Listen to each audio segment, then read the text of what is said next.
इय्याक नअबुदु व इय्याक नस्तईन। उस्मान डार, आपको फिर से मैं मुबारक देता हूँ।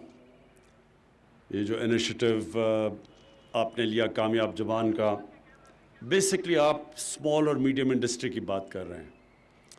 जो स्मॉल और मीडियम इंडस्ट्री है वो एक आइडिया से खुद चलती है। किसी को आइडिया आता है कि मैं टूरिज़म में कुछ करना चाहता हूँ, मैं छोटा सा होटल बनाना चाहता हूँ, मैं कुछ छोटी सी दुकान लगाना चाहता हूँ, उधर से आइडिया शुरू होता है और फिर वही देखते देखते उस दुकान से वो फिर बड़ा होटल बनता है, फिर रिज़ॉर्ट बनती है। इस तरह दुनिया प्रोग्रेस करती है।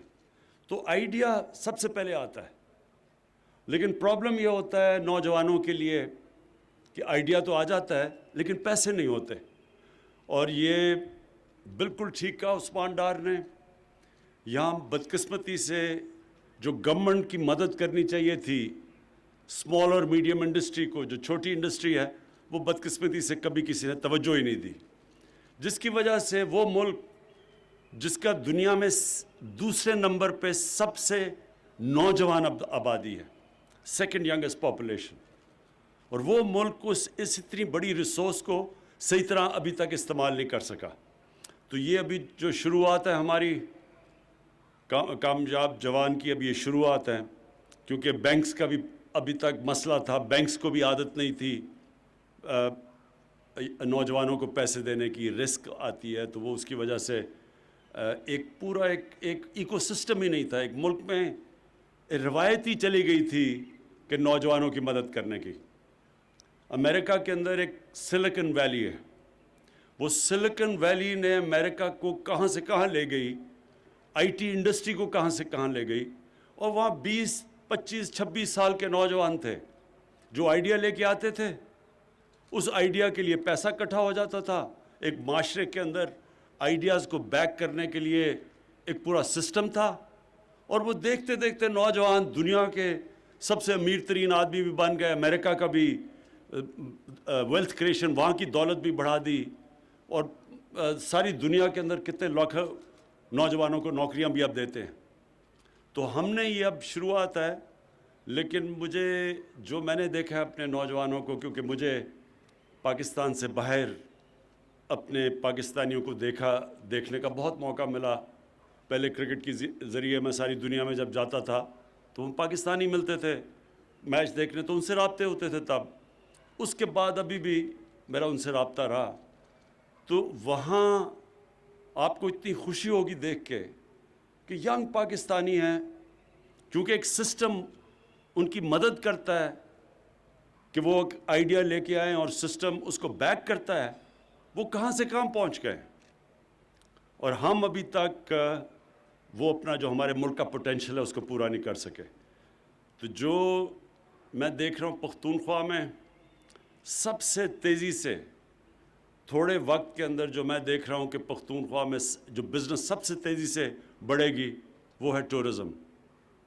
यहाँ इलाके जो पख्तूनख्वा में हैं वो नॉर्दर्न एरियाज़ और पख्तूनख्वा में सबसे वो उस तरह के इलाके हैं जिधर से गर्मियों के अंदर वैसे लोग आते हैं सारे पाकिस्तान में गर्मियों से बचने के लिए, और सर्दियों में अभी शुरू नहीं हुई पाकिस्तान में, लेकिन मेरी ये पेशन गोई है कि चंद सालों में ये बहुत बड़ी चीज़ बन जाएगी। वो है स्कीइंग। जो स्विट्ज़रलैंड के अंदर स्कीइंग की वजह से स्विट्ज़रलैंड में हर साल तकरीबन 80 अरब डॉलर की आमदनी होती है, और स्विट्ज़रलैंड पाकिस्तान के जो पहाड़ी इलाके देख लें तो उससे आधा भी नहीं है। तो हमारा ये बहुत बड़ी एक रिसोर्स है जिसका इंशाअल्लाह हम ये जिस तरह अपने नौजवानों को भी बैक करेंगे अपनी टूरिज़म इंडस्ट्री बढ़ाने के लिए, और वो बड़ी तेज़ी से बढ़ रही है। तो एक तो वो है, दूसरी आईटी है। अब आईटी एक ऐसी चीज़ है कि जो सबसे तेज़ी से दुनिया में बढ़ रही है, और उसके अंदर हमने अब पूरी मदद करनी है अपने यूथ की, उनको बैक करना है। वो सब आइडियाज़ की गेम होती है, और जब भी एक इंसान में एक आइडिया आता है तो हुकूमत का काम है कि हम ऐसी सिस्टम क्रिएट करें, बैंक आए वो बुलाए उन लोगों को سنیں اس کی آئیڈیا کو اور پھر ان کو بیک کریں، اور اسی طرح دنیا آگے بڑھتی ہے۔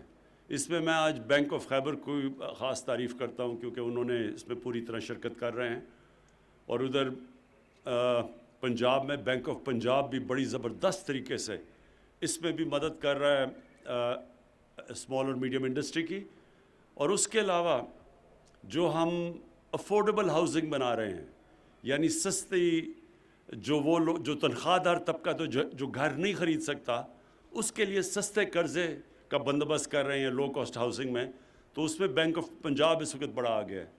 تو بینکس کا بہت بڑا رول ہے اس کی کامیابی میں، اس پروجیکٹ کی کامیابی میں، اور میں یہ امید رکھتا ہوں کہ باقی بھی بینکس اس کے اندر پوری طرح شرکت کریں گے جیسے جیسے یہ پروگرام ایکسپینڈ کرتا جائے گا۔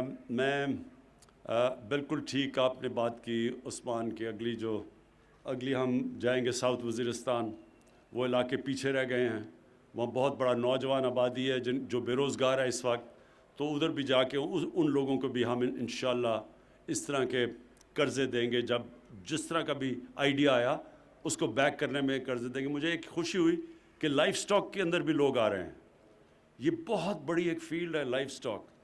ہم دنیا میں یعنی ہمارے پاس گائے بہن سے لائف سٹاک تو دنیا میں میرے خیال میں پاکستان 9 یا 10 نمبر پہ ہے، لیکن جو ہماری اگر گائے 2 لیٹر دودھ دیتی ہے، میں مثال دے رہا ہوں، تو وہی یورپ کے اندر اور ملکوں میں، نیوزی لینڈ میں وہ گائے 6 گنا زیادہ دودھ دیتی ہے وہاں، اور یہ چائنا کے اندر 3 گنا زیادہ، 4 گنا زیادہ دودھ دیتی ہے۔ تو صرف ہم نے اگر یہ جب نوجوان آئیں گے اور اس کو سائنٹیفکلی لائف سٹاک کو چلائیں گے، تو آپ کو اندازہ سوچے جتنے ہماری اس ملک میں جگہ ہے، ہم لائف سٹاک کو کہاں سے کہاں لے جا سکتے ہیں۔ اگر ہم 2 گنا بھی کر لیں اپنی پروڈکشن دودھ کی، تو سوچیں کہ ہم کتنے ہی اپنی آبادی کا فائدہ کروا سکتے ہیں۔ اس لیے مجھے خوشی ہوئی کہ کم از کم 2 لوگوں کو میں نے دیکھا جنہوں نے لائف سٹاک کی فیلڈ کے اندر انہوں نے قرضے لیے ہیں، تو میں ان کو بھی مبارک دیتا ہوں، اور انشاءاللہ اگلا ہم ساؤتھ وزیرستان میں جا کے اگلا پروگرام کریں گے۔ شکریہ۔